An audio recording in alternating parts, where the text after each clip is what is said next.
ఈ జగన్ రెడ్డి గారు ఇంతకంటే సైకో రాజకీయం చేయడు అన్న ప్రతిసారి లేదు నేను సైకో రాజకీయమే చేస్తాను అని చెప్పి జనాల్లో నిరూపించుకుంటా ఉంటాడు.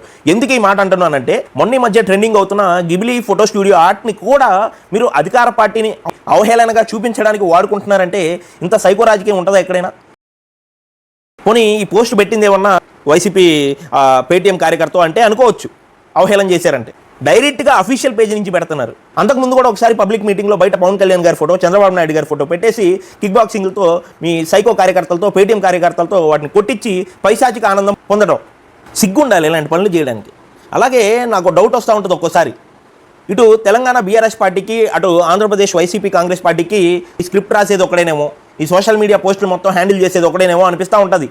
ఎందుకు అంటే మొన్న ఈ మధ్య తెలంగాణ ఎలక్షన్స్ జరిగినప్పుడు మనం చూసాం బీఆర్ఎస్ పార్టీ ఇన్స్టాగ్రామ్లో సెలబ్రిటీస్ని వాడుకుని ఎలా ప్రమోషన్స్ చేయించారు. అలాగే ఆంధ్ర ఎలక్షన్స్ అప్పుడు కూడా జగన్ రెడ్డి గారు సేమ్ ప్రమోషన్స్. ఇటీవల జగన్ రెడ్డి గారు స్పీచ్లో మాట్లాడుతా సప్త సముద్రాల అవతలు ఉన్నా కూడా వదిలిపెట్టడం తీసుకొస్తాం అంటాడు. Same as it is KTR వాడుతూ ఉంటాడు. సప్త సముద్రాల అవతలు ఉన్నా కూడా పిలిపిస్తాం. ఇప్పుడు వైసీపీ కాంగ్రెస్ పార్టీ దాంట్లో గిబ్లీ ఆర్ట్ ఫొటోస్ పెట్టి అధికార పార్టీని అవహేళన చేస్తూ ఉంటుంది. Same as it is BRS party వాళ్ళు. మీరు వాళ్ళని ఫాలో అవుతున్నారా, వాళ్ళు మిమ్మల్ని ఫాలో అవుతున్నారా, లేకపోతే మీ ఇద్దరు కలిపి నడిపిస్తూ ఉంటారా? ఒక క్లారిటీ ఇచ్చేయండి జనాలకి.